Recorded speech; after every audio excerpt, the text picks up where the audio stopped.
이 시간에는 우리 교재 1장 5절 일개 선형 미분방정식과 베를리 미분방정식에 대해서 같이 공부하도록 하겠습니다. 우선 일개 선형 미분방정식이라는 새로운 미방을 학습하려고 하는데요. 우리 앞서 배웠던 완전 미방이나 또는 그 앞에서 배웠던 변수불량과는 다른 형태의 미분방정식을 푸는 방법에 대해서 알아보도록 하겠습니다. 우선 일개 선형 미방의 정의가 어떻게 되어 있는지 그 정의를 같이 한번 알아보도록 하겠습니다. 일개 선형 미방의 정의는 다음과 같이 되어 있습니다. 우리 교재에 보면은 여기 P로 되어 있고 여기 R로 되어 있습니다. 그런데 우리 선생님은 그냥 알파벳 순서대로 그냥 P 다음에 R 쓰지 않고 Q를 써서 표시를 했습니다. 약간의 기호 표기가 차이가 있으니까 참고하시기 바랍니다. 자, 우리는 일개 선형 미방의 정의는 다음과 같이 되어 있는데요. Y' 일개 도함수가 들어있어야 되겠죠. 일개 미방이라면 반드시 일개 도함수가 들어있어야 됩니다. 그리고 y 앞에 px, 이 px라는 것은 뭐냐면은 상수일 수도 있습니다. 그러나 px라는 것은 만약에 변수가 들어온다면 x만 있다라는 뜻으로서 이 안에는 y가 없다는 것을 강조하고 있습니다. 그래서 px, 즉 상수가 오거나 또는 이렇게 x만의 함수가 들어오는 형태, 그 다음에 이제 책에는 여기 rx, 리스폰스 약자를 써서 r로 표시했는데요. 선생님은 그냥 p 다음에 나오는 알파벳 q로 써서 표시를 해보도록 하겠습니다. 자, 이와 같이 y' 플러스 pxy 콜 qx 꼴 이런 형태의 미분방정식을 우리가 따로 명칭을 붙이려고 하는데요. 우선 여기 보면은 보다시피 종속변수 y와 종속변수의 도함수가 1차식의 형태로 결합되어 있죠. 예를 들어서 뭐 제곱이 있거나 루트가 씌워져 있거나 그런 모양이 아니라는 것을 알 수 있습니다. 이와 같이 종속변수 y와 y'에 대한 식이 1차식 형태로 결합되어 있다면 이런 꼴의 미분방정식을 우리는 일개 선형 미분방정식이라고 얘기를 합니다. 이 선형이라는 단어 안에는 리니어라는 단어 뜻이 1차식으로 결합되어 있다는 뜻을 내포하고 있습니다. 그래서 우리는 이렇게 생긴 미분방정식을 일개 도함수가 들어있죠. 그리고 전체적인 구조가 뭐 제곱이나 또는 뭐 루트나 이런 것이 없잖아요. 그래서 일개 선형이라는 말을 사용하게 되고요. 그래서 일개 선형 미분방정식이라고 약속을 하도록 하겠습니다. 그리고 이때 우변이 0일 때가 있고 또 0이 아닐 때가 있을 텐데요. 우변이 0이 되면은 이렇게 될 때는 우리가 호모지니어스 이퀘이션이라고 얘기를 합니다. 수학에서 호모지니어스 이퀘이션이란 말의 의미는 우변이 0으로 되어 있는 그런 방정식입니다 라는 뜻을 담고 있습니다. 따라서 만약에 우변 0이면 호모지니어스 이퀘이션, 우변 0이 아니면 난 호모지니어스 이퀘이션 이렇게 얘기를 합니다. 우리말로는 뭐 동차 방정식 또는 비동차 방정식 이렇게도 얘기를 하기도 하고요. 또는 제차 방정식 또는 비제차 방정식 이렇게 얘기를 하기도 합니다. 저것을 정의를 구체적으로 써서 표시하면은 qx가 만약에 0일 때입니다. 이렇게 되면 우리가 제차라는 말도 사용하고요. 또는 동차라는 말도 사용하려고 합니다. 제차 방정식이라고 얘기를 할 거예요. 그래서 호모지니어스 이퀘이션의 약자를 써서 보통 우리가 이 제차 미방의 해는 YH 이렇게 보통 줄여서 표시를 하기도 하는데요. 당분간은 우리가 교재 제2장에서 배우는 제2계 미방을 공부하기 전까지는 이런 기호는 당분간 사용하지 않도록 하겠습니다. 그래서 우리는 제차 방정식은 호모지니어스 이퀘이션입니다. 그리고 만약에 qx가 0이 아니에요. qx가 만약에 0이 아니면 제차가 아니다라는 뜻에서 비제차라고도 얘기를 하고 또는 비제차 또는 비동차라고도 얘기를 합니다. 그래서 난 호모지니어스라고 해서 부정의 접도 난을 붙여서 자 이렇게 표시하고 있습니다. 자, 그래서 우리는 일개 선형 미방을 구체적으로 용어를 구별한다면 이렇게 두 가지로 나눠서 구별할 수 있다는 것을 알 수 있습니다. 우변 0이 되는 이런 꼴의 미방을 앞으로 우리는 제1계 제차 선형 미분방정식 이렇게 얘기를 할 것이고 만약에 우변이 0이 아니면 이런 경우라면은 제1계 비제차 선형 미분방정식 이렇게 약속을 하도록 하겠습니다. 이와 같이 용어를 다시 새롭게 구별하는 이유는 문제를 푸는 난이도가 달라지기 때문이라 볼 수 있습니다. 우변이 0이 될 경우는 아주 간결하게 변수불량 미방으로 풀 수 있고요. 우변이 0이 아니면 이제 새롭게 이 일개 선형 미방을 푸는 방법을 우리가 배우려고 합니다. 그래서 우변 0일 때는 좀 더 상대적으로 쉽게 문제가 풀리고 우변 0이 아니면 상대적으로 좀 더 복잡하게 이 미방이 풀린다는 것을 학습을 해보도록 하겠습니다. 자, 우리는 여기에서 용어를 하나 약속하려고 하는데요. 자, 여기에서 보면은 이 오른쪽에 있는 QX예요. 이 QX를 우리는 공학에서는 보통 이제 입력 함수 이렇게 얘기를 하고요. 이 미분 방정식을 만족하는 해 Y를 보통 공학에서는 출력 함수 이렇게 얘기를 합니다. 또는 이 출력 함수를 다른 말로 이제 응답 함수 이렇게 말을 하기도 합니다. 자, 이제 우리는 일개 선형 미방이 주어졌을 때 이 미방을 만족하는 일반의 모양은 어떤 꼴로 되어 있는지를 한번 알아보도록 하겠습니다. 우리는 이 정리를 증명할 생각입니다. 증명하려는 것은 이해를 돕기 위해서 하는 거예요. 여러분들은 이런 꼴의 미분 방정식이 주어졌을 때 일반애가 항상 이런 꼴이라는 것을 잘 기억을 해둘 필요가 있습니다. 그 다음에 여기에서 앞서 얘기한 것처럼 공학에서는 이제 Q를 입력함수, 주어진 미방을 만족하는 해를 출력함수 또는 응답함수라 얘기를 한다라고 얘기를 했었죠. 이때 요 해의 모양을 잘 보면 이거 전개를 해볼까요? 여기에 덧셈이 있습니다. 그리고 결정되지 않은 미지의 상수를 갖고 있기 때문에 이 모양이 일반해가 되는데요. 이렇게 전개하면 해가 두 개의 합으로 되어 있습니다. 이때 전체 출력함수는 이 앞부분은 입력함수가 포함되어 있는 결과죠. 그래서 입력함수에 대한 응답함수라고 얘기를 할 것이고, 뒤에는 이렇게 전개하면 이 초기값 조건이 주어지면 이 상수 C를 처리할 수 있겠죠. 그래서 이 C가 포함되어 있는 이 뒷부분에 나와 있는 두 번째 해는 초기 조건에 의해서 나오는 응답 함수입니다. 라고 해서 전체 출력 함수는 입력에 대한 응답과 초기 조건에 대한 응답의 합의 형태로서 표현이 되어 있다는 것을 알 수 있습니다. 더불어서 다시 얘기하면 이 C를 생략하면 안 된다는 뜻입니다. 일반해가 되려면 반드시 두 개의 합의 꼴로 되어 있어야 되니까 이게 생략되면 해가 앞쪽 부분 하나만 있다는 얘기니까 전혀 문제 뜻을 만족하지 못하겠죠. 자, 우리의 관심은 이런 일개 선형 미방의 일반해가 왜 이렇게 나와 있는지를 하나하나 증명을 해보도록 하겠습니다. 우선 우리 교재에 보면은 책의 저자가 우변 QX가 0일 때 따로 설명했습니다. 우변 QX가 0이면 사실 변수불량이 됩니다. 실질적으로 여러분들이 보면 알 수 있듯이 우변 0이 될 때 양변에 dx를 곱하고 양변에 y로 나누면 y분의 1 dy 플러스 px dx 이퀄 0의 꼴이니까 y는 y끼리 x는 x끼리 변수가 분리돼서 각각 적분하면 당연히 해가 구해집니다.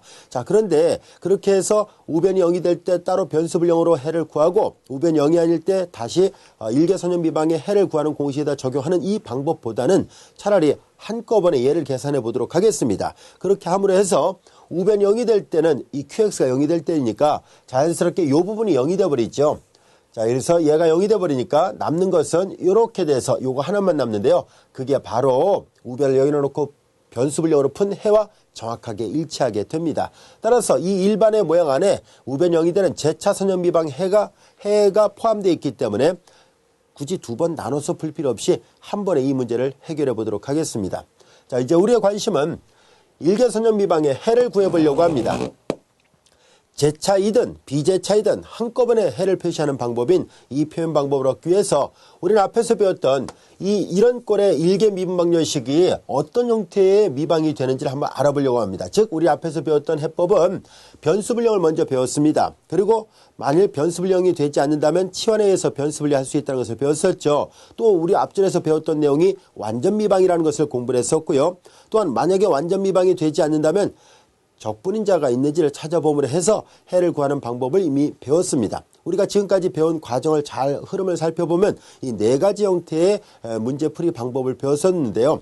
이 문제도 마찬가지로 우리가 좀 처음 접하는 형태의 미방이다 보니까 어떤 방법으로 풀릴 것인지를 한번 살펴보도록 하겠습니다.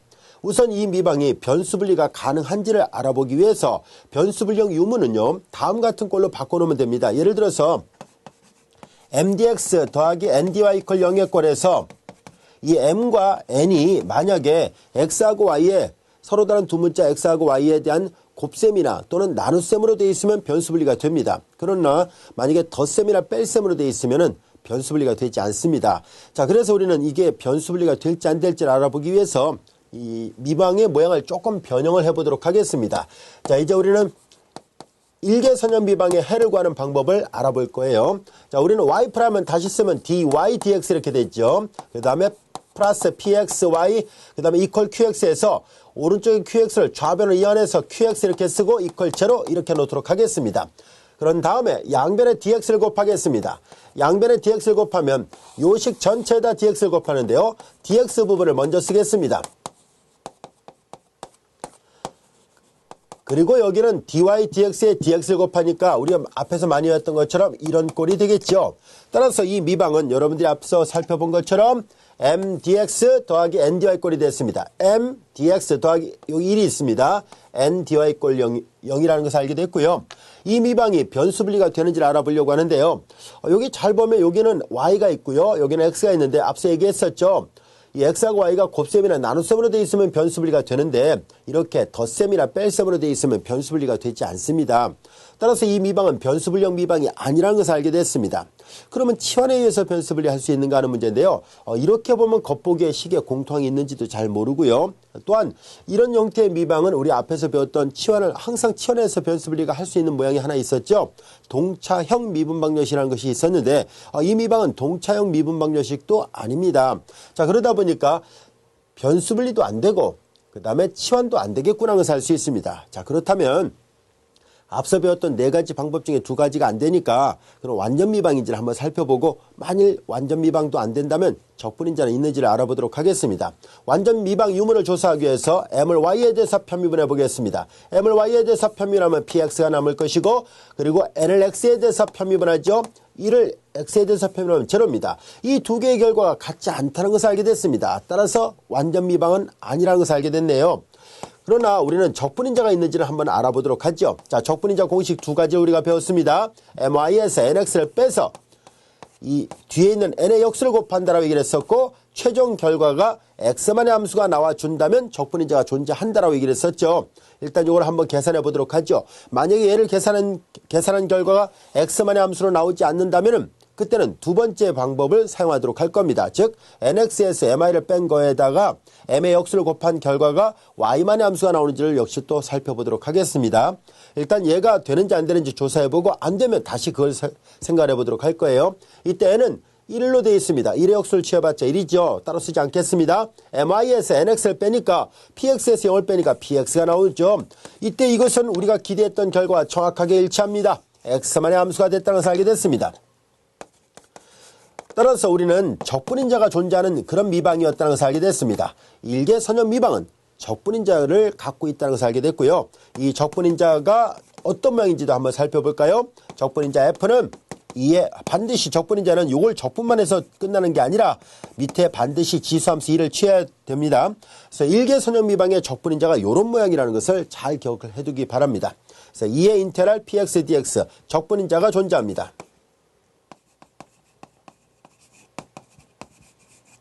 자, 이와 같이 적분인자가 존재한다는 얘기는 우리는 앞에서 이 미방이 이거 1번 미방이라 보겠습니다. 이 1번 미방은 완전 미방이 아니었어요. 그러다 보니까 우리가 적분인자를 쭉 있는가 살펴보니까 적분인자가 존재했었죠. 그렇다면은 적분인자가 존재한다는 말의 의미는 이미 앞에서 배웠던 적분인자의 정의로부터 이 1번 미방이 비록 완전 미방은 아닐지라도 이 적분인자를 주어진 미방의 양변에 곱함으로 해서 우리는 완전 미방화 시킬 수 있다는 것을 이미 앞에서 배웠습니다. 자, 그렇다면 이 1번 미방의 양변에다가 이 적분인자를 곱한 모양을 다시 한번 적어보도록 하겠습니다. 이 앞에다가 적어보도록 하겠습니다.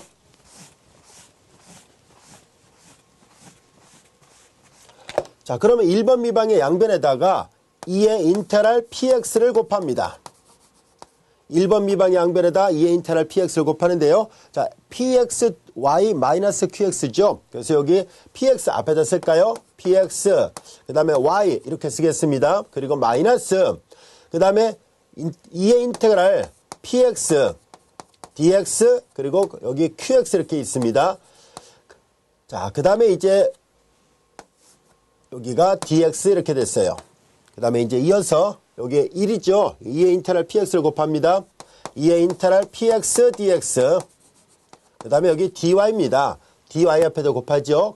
그리고 이퀄 제로입니다. 우변 0이니까 어떤 걸 곱해도 0이죠. 자, 이렇게 됐습니다. 우리는 여기에서 이제 이 미방이 정말로 완전 미방인지를 한번 확인해 볼까요? 우리는 이 미방이 완전 미방인지 아닌지를 알아보기 위해서 자, 우리 앞에서 m과 n을 사용했었죠. 다른 알파벳을 써볼까요? 여기 물론 px라는 기호가 있긴 합니다만 그냥 대문자 p와 대문자 q로 생각해 보겠습니다.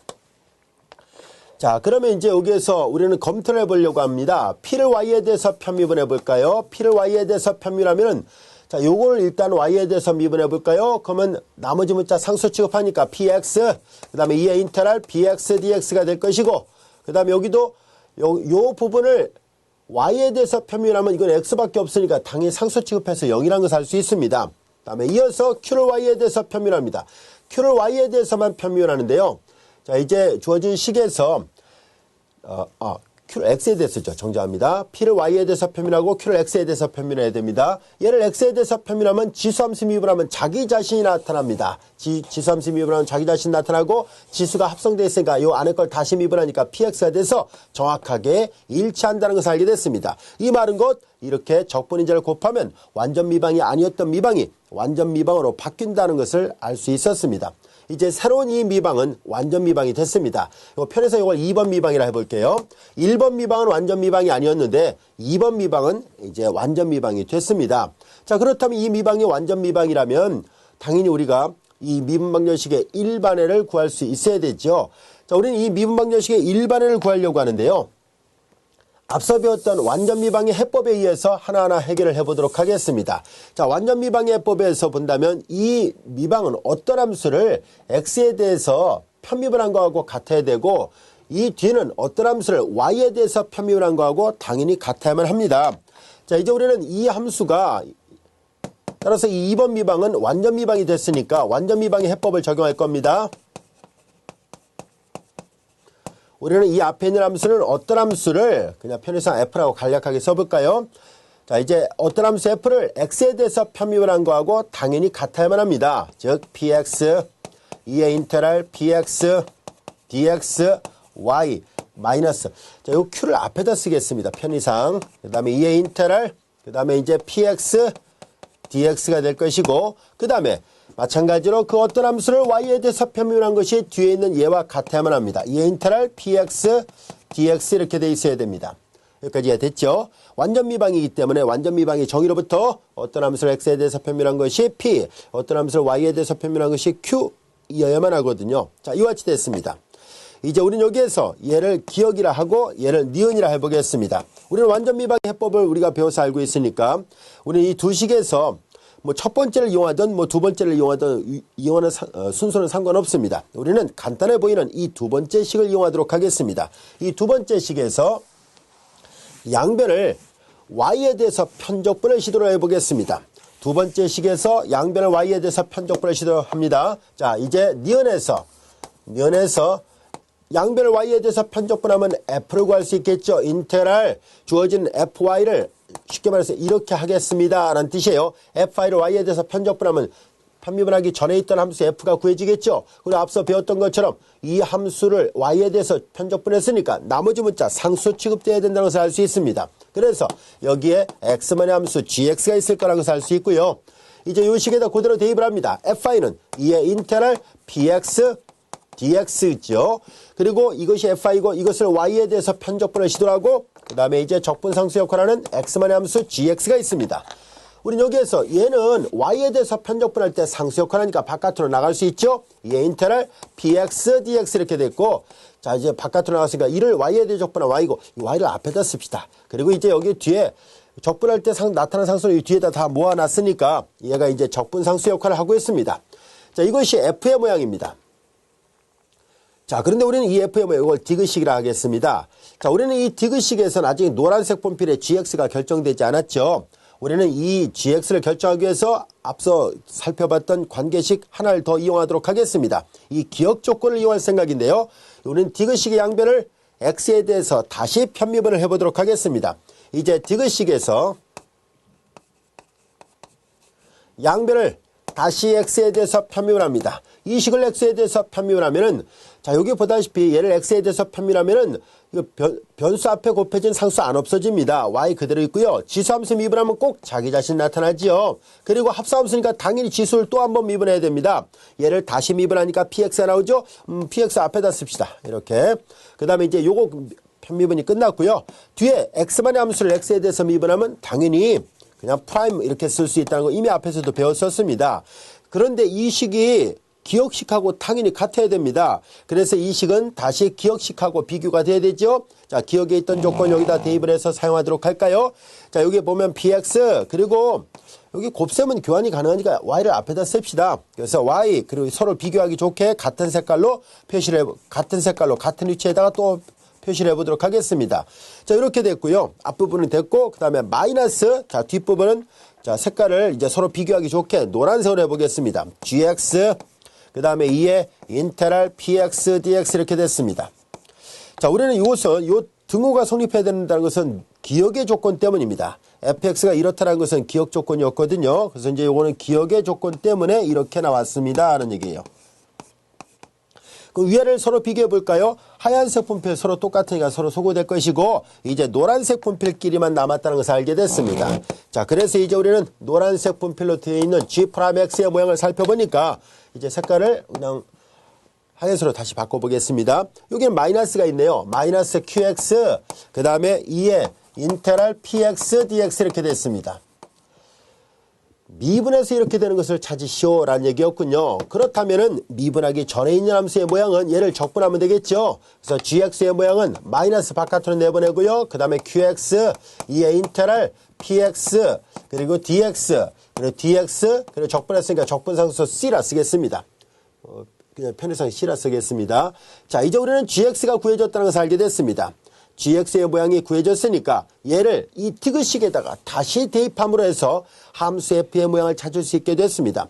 자, 그런데 완전 미방의 일반에는 f가 아니라 f 이퀄 상수꼴이라고 얘기를 했었습니다. 자, 그래서 우리는 이제 완전 미방의 일반의 모양을 살펴보니까 일반에는 fxy 이퀄 상수꼴이거든요.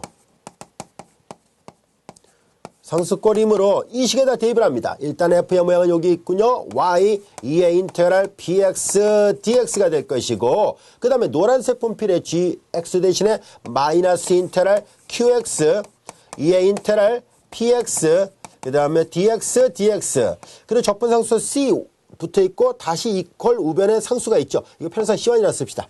그래서 여기 보면 플러스 C1 이퀄 어차피 상수니까 요 C1 오른쪽에 넘기면 상수 마이너스 상수 어떤 상수가 있겠죠. 그 상수 마이너스 C1 어차피 상수잖아요. 그것을 그냥 간편하게 C라 써서 표시하도록 하겠습니다. 여기까지가 됐죠.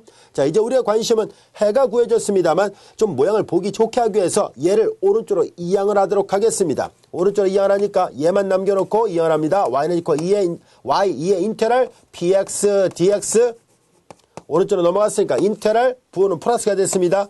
qx 2의 인테랄 px dx dx 플러스 c가 됐고요.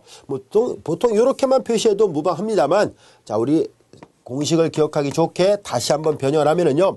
주어진 식에서 지수함수 절대 0이 아닙니다. 0이 아니니까 이 부분은 뭐였었죠? 그렇죠. 앞에서 우리가 배웠던 적분인자였었습니다. 주어진 식의 좌변에 y만 남겨놓게 하기 위해서 양변을 적분인자로 나눠버리겠습니다. 그러면 이제 다음 같은 일반회가 구해지는데요. 자, 그 일반회를 노란색 분필로 표시한다면 y는 이걸 나눴으니까 나눴다는 얘기는 말을 바꿔서 본다면 마이너스 지수승을 곱했다는 얘기죠. 2의 마이너스 인테랄 px dx일 것이고 가로 열고 인테랄 qx 2의 인테랄 px dx dx 그리고 플러스 c 이렇게 됩니다. 여기까지 이해됐죠? 자, 이렇게 해서 우리는 일개선형 미방의 일반회를 구하는 공식을 얻게 됐습니다. 앞서 얘기한 것처럼 자, 이 응답은 다음과 같이 되어 있어요. 이렇게 전개하면은 그 입력 함수에 대한 응답과 이렇게 전개하면 이 초기값이 구해져야지 이게 C가 구해집니다. 초기값이 주어져야 C가 구해져요. 그래서 초기값 조건에 대한 응답. 그래서 입력 함수에 대한 응답 더하기 초기값 조건에 대한 응답들의 합으로서 출력 함수, 즉 응답 함수 Y가 구해졌다는 것을 알게 됐습니다. 이것이 일개선형 미분방정식의 일반의 모양입니다. 자, 이제 이해를 돕기 위해서 이렇게 증명했으니까 여러분들이 이해가 됐다면 자꾸 써보면서 암기를 해두기 바랍니다. 자, 이제 자꾸 이런 것들을 써봐야지 이해할 수 있는 식이에요.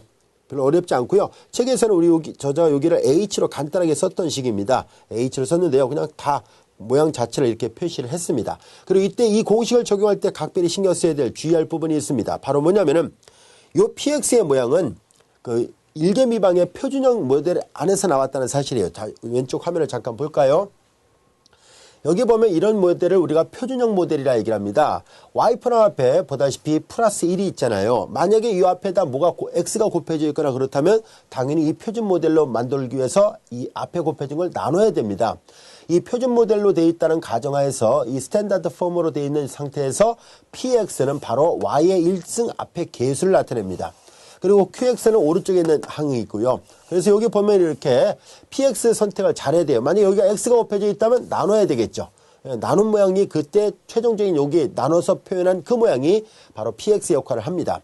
그래서 이 공식을 적용할 때는 최고의 앞에 계수가 1로 되어 있어야 된다는 것을 잊지 않도록 하세요. 그리고 지금 보다시피 공식은 되게 복잡해 보이긴 합니다만 반드시 여러 번 반복해서 이걸 써보세요. 그리고 나서 이 공학수학에서 다뤄지는 많은 해법들 중에서 유일무이하게 일반해를 구할 수 있는 공식입니다. 다른 것들은 일반해를 구하는 공식이 아니라 부분의 해를 구하는 공식들만 나타나게 되는데요. 얘만 유일하게 일반해를 구할 수 있게 해주는 아주 좋은 공식입니다. 그래서 공식을 외워서 풀어도 상관없으니까요. 이렇게 학교 시험 문제에서 중간고사 이렇게 했을 때 일반해를 구하는 공식은 이거 이모라 하면서 한쪽 공식을 일반적인 형태를 써놓고 여기다 바로 대입해서 풀어도 돼요. 다시 말해서 이렇게 하나하나를 유도할 필요는 없다는 뜻입니다. 지금 이제 공식이 어떻게 나왔는지를 이해를 돕기 위해서 설명한 것이니까 이해가 됐으면 반드시 암기를 하세요.